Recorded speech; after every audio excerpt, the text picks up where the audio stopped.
Chaque soir, il poussait la porte du café haricots et pinceaux, un petit havre niché dans une ruelle pavée du cœur de Paris, pour commander un simple café. Manon Leclerc, 26 ans, ignorait tout de l'homme qui se cachait derrière ce rituel. Étienne Beaumont, PDG millionnaire de Luxmode, père célibataire et un homme portant le fardeau d'une solitude profonde. En ce mois de juillet, la pluie d'été tambourinait doucement contre les grandes vitres du café, où des lumières jaunes chaleureuses projetaient une lueur douce sur les murs ornés de peintures abstraites, leurs couleurs dansant comme des émotions capturées. Manon, ses cheveux dorés relevés en un chignon lâche, essuyait le comptoir en bois usé avec une aisance née de l'habitude. Son sourire éclatant, offert à chaque client, masquait une tristesse discrète dans ses yeux noisettes, un chagrin lié à un amour perdu il y a longtemps, un amour qu'elle sentait avoir repoussé par son obsession dévorante pour l'art. La clochette de la porte tinta, un son clair dans l'atmosphère feutrée du café. Étienne entra, vêtu d'une veste grise toute simple, bien loin de l'image soignée de mania des affaires qui ornait les couvertures de magazines. Ses yeux gris-bleus trahissaient une fatigue réelle, mais une douceur émanait de lui lorsqu'il balaya la pièce du regard, ses épaules légèrement voûtées sous le poids invisible de ses responsabilités. Il choisit un coin isolé, près d'une fenêtre où la pluie traçait des chemins sinueux, et s'approcha du comptoir. « Un espresso, s'il vous plaît », dit-il d'une voix calme, presque murmurée. Manon, perdue dans ses pensées devant une peinture inachevée accrochée au mur, un éclat de couleurs vives et de formes encore en gestation dans son esprit, attrapa maladroitement la tasse. Le liquide sombre se renversa, éclaboussant la veste d'Étienne. « Oh mon Dieu, je suis tellement désolée !» s'exclama-t-elle, les joues en feu d'embarras. « Je paierai pour le nettoyage, je vous le promets. » Étienne rit doucement. Un son chaleureux qui contrastait avec la fraîcheur de par une chaude soirée d'août à Paris. L'orage grondait dans le ciel, et la pluie battait sans relâche contre les hautes fenêtres de l'hôtel Lumière, un établissement ancien niché dans une ruelle pavée du Marais. Le hall d'entrée, baigné par la lueur vacillante d'un lustre en cristal, exhalait une élégance fanée. Les parquets cirés, les moulures ornées et les murs tapissés de papier peint défraîchi semblaient murmurer des histoires d'un autre temps. Derrière le comptoir de la réception, Anne, une jeune femme aux longs cheveux blonds scintillants sous la lumière tamisée, tenait le quart de nuit. Ses yeux bleus, perçants et vifs, scrutaient le hall avec une détermination tranquille. Malgré son apparence douce, presque fragile, une force intérieure émanait d'elle, forgée par des années de lutte après la perte de ses parents dans sa jeunesse. La douleur de cette perte, bien que soigneusement enfouie, transparaissait dans la tristesse discrète qui voilait son regard. Soudain, la lourde porte en chêne de l'hôtel grinça sous une bourrasque. Un homme grand et mince entra, sa silhouette masquée par un imperméable trempé par la pluie. Son visage, marqué par des ombres, semblait porter une douleur silencieuse, et ses yeux profonds, presque insondables, trahissaient des secrets qu'il gardait jalousement. Il s'approcha du comptoir avec une démarche mesurée, comme s'il cherchait à passer inaperçu dans ce lieu chargé d'histoire. « Je voudrais une chambre, quelque chose de calme, à l'écart de tout, » murmura-t-il d'une voix basse mais assurée, teintée d'une émotion contenue. Anne suspendit ses doigts au-dessus du registre, levant les yeux pour croiser son regard. Il y avait dans ses yeux une intensité qui semblait vouloir raconter une histoire sans jamais la formuler. « Bien sûr, monsieur, » répondit-elle, sa voix douce mais prudente, empreinte d'une bienveillance naturelle. « Nous avons des chambres isolées, loin du bruit de la rue. Laissez-moi vous trouver la meilleure. » L'homme hocha la tête, son expression impassible, ne laissant rien transparaître. Anne, intriguée, ajouta avec une pointe d'inquiétude. « Il fait orageux ce soir. Vous êtes sûr de vouloir rester seul ?» Ces mots n'étaient pas un jugement, mais une préoccupation sincère.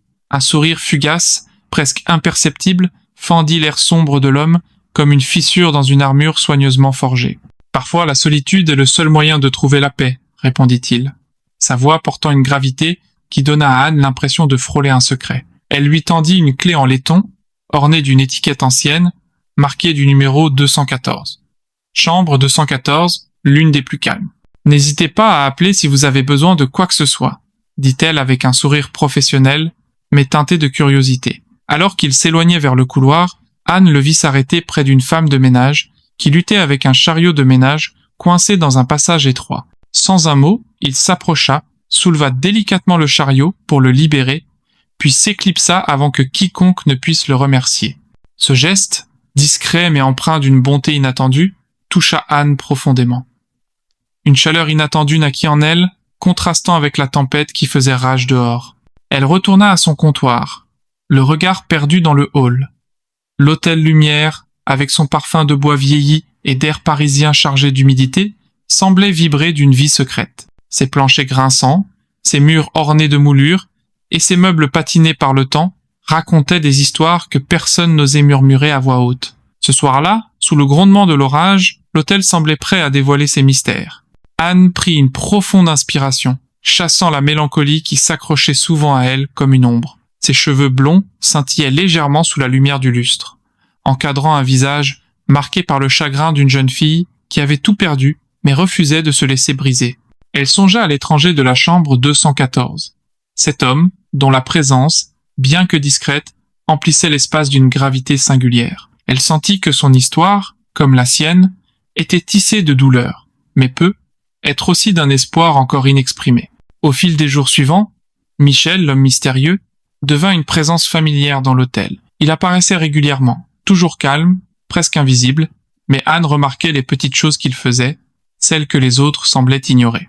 Un matin, elle le vit s'approcher d'un client âgé, Monsieur Thomas, qui semblait fragile et désorienté dans l'escalier étroit menant aux chambres. « Bonjour, M. »« Thomas ?» dit Michel doucement, lui offrant son bras avec une patience naturelle. Le vieil homme s'illumina, son visage ridé s'éclairant d'un sourire. « Merci, Michel, c'est bon de vous voir. » Ce simple échange resta gravé dans l'esprit d'Anne. Un autre jour, alors qu'elle lui tendait une clé magnétique, elle sourit chaleureusement. « Vous avez un don pour faire sentir aux gens qu'on veille sur eux, » dit-elle, ses mots spontanés mais sincères. Michel esquissa un sourire, le plus léger qu'elle ait vu jusqu'alors. « Chacun a besoin d'un peu de gentillesse, non ?» répondit-il, son ton léger mais chargé de sens. Anne hocha la tête pensive. « C'est rare de nos jours. » Elle hésita, puis ajouta « Vous venez souvent ici ?» Il haussa les épaules, autant que nécessaire. Leur conversation, bien que brève, était comme des fils tissés avec soin, formant peu à peu une toile de confiance fragile. Un après-midi pluvieux, alors que Michel attendait que sa chambre soit prête, Anne lui tendit une tasse de thé fumant. « Vous en avez l'air d'avoir besoin, » dit-elle doucement, un sourire dans la voix. Michel croisa son regard, une lueur de gratitude dans les yeux. « Vous remarquez ce que les autres ignorent ?» murmura-t-il. Anne haussa les épaules, une légère rougeur montant à ses joues. « C'est mon travail, et peut être un peu de curiosité. » Il laissa échapper un petit rire, comme une brise légère, dans les rues de Paris. Une nuit, alors qu'Anne rangeait des documents après le départ des derniers clients, Michel était assis près de la cheminée du salon, un livre ouvert sur les genoux. Rassemblant son courage, elle s'approcha. « Vous semblez toujours si posé, » commença-t-elle, choisissant ses mots avec soin. « Mais parfois, je vois autre chose dans vos yeux. Une histoire cachée ?» Michel leva les yeux, son regard pensif la scrutant avec une intensité nouvelle. « Tout le monde a une histoire, Anne. Certaines sont plus dures à raconter que d'autres. » Encouragée par cette ouverture, Anne se confia à son tour. « J'ai perdu mes parents quand j'étais très jeune. Depuis, c'est juste moi. Parfois, j'ai l'impression de porter un poids trop lourd pour mes épaules. Cet hôtel, c'est devenu mon ancre. » Michel la regarda avec une douceur inattendue. « C'est une lourde charge, mais vous la portez bien. » Ils restèrent assis en silence, le crépitement du feu comblant l'espace entre eux. Lentement, Michel commença à se dévoiler, non pas en paroles, mais en gestes. Une nuit, Anne remarqua une larme couler sur sa joue alors qu'il fixait les flammes. Quand leurs regards se croisèrent, il l'essuya rapidement. « Pardon, » murmura-t-il. « Certains souvenirs sont durs à affronter. » Anne tendit la main, posant doucement ses doigts sur son bras. « Vous n'avez pas à les affronter seul. » Leur lien s'approfondit dans ces échanges silencieux, tissés de gestes simples mais éloquents. Michel laissait un journal plié sur le comptoir pour elle, ou un foulard drapé sur sa chaise lors d'une matinée fraîche. Anne, de son côté, lui offrait un sourire ou une tasse de café quand il semblait fatigué. Ces petites attentions devinrent leur langage, une manière de dire ce que les mots ne pouvaient exprimer. Mais bientôt, une ombre menaçante plana sur l'hôtel Lumière. Des rumeurs, d'abord murmures, puis grondements, se répandirent. L'établissement, criblé de dettes, risquait d'être vendu ou démoli pour laisser place à un complexe hôtelier moderne. L'inquiétude s'empara du personnel et des clients. Anne, derrière son comptoir, tentait de rassurer une collègue. « On va s'en sortir », dit-elle, injectant une force qu'elle peinait à ressentir elle-même. « Continuons à faire tourner l'hôtel. C'est ce que nos clients méritent. » Mais dans les yeux de sa collègue, elle vit le doute. Un jour, un client s'approcha, hésitant. « C'est vrai que l'hôtel va être vendu ?» demanda-t-il à voix basse. Anne lui offrit un sourire rassurant. « Pour l'instant, ce ne sont que des rumeurs. Nous faisons tout pour préserver cet endroit. Il compte énormément pour nous. » Le client hocha la tête, mais son air dubitatif ne lui échappa pas. Anne sentit son cœur se serrer. Elle regarda autour d'elle, les murs défraîchis, les meubles anciens soigneusement entretenus, le grand escalier en bois qui grinçait sous chaque pas. Cet hôtel était plus qu'un bâtiment. C'était son refuge, un foyer tissé de souvenirs et d'histoires silencieuses. L'idée de le perdre était insupportable. Elle pensa à Michel, absent depuis plusieurs jours. Sa présence discrète, ses gestes attentionnés, manquaient à l'hôtel. « Où est-il » demanda-t-elle à Jacques, un groom occupé à ranger des brochures. Il haussa les épaules. « Personne ne sait. Il a disparu. Tout le monde s'inquiète. » Ce soir-là, seule dans le hall, Anne effleura une poignée de porte que Michel avait réparée récemment. Elle se remémora sa patience, sa manière méthodique de travailler, comme s'il voulait redonner vie à chaque détail de l'hôtel. « Si seulement je savais où tu es » murmura-t-elle. Une résolution naquit en elle. Elle devait comprendre cet homme non seulement pour sauver l'hôtel, mais pour apaiser la douleur qu'ils partageaient tous deux. Le lendemain matin, Anne réunit le personnel dans la salle de pause. Face à leur visage fatigué, elle parla avec fermeté. « Nous devons croire que cet hôtel restera debout, » dit-elle. « Pas seulement pour nous, mais pour toutes les histoires qu'il porte. Nous allons nous battre. » Des hochements de tête prudents et quelques sourires hésitants répondirent à ces mots. Une étincelle d'espoir s'alluma. Ce soir-là, alors que la pluie recommençait à tomber, la porte de l'hôtel s'ouvrit avec un grincement. Anne leva les yeux, surprise de voir Michel, trempé par l'averse. Son cœur bondit de soulagement. « Michel » souffla-t-elle, incapable de masquer la chaleur dans sa voix. « Où étiez-vous » On s'inquiétait. Il lui offrit un sourire las, ses yeux reflétant une fatigue profonde. « Je dois vous dire quelque chose, Anne, quelque chose que j'ai gardé secret trop longtemps. » Il s'assit face à elle, ses mains crispées. « Je suis le propriétaire de cet hôtel. » Les mots frappèrent Anne comme un coup de tonnerre. « Vous êtes le propriétaire ? Mais pourquoi le cacher ?»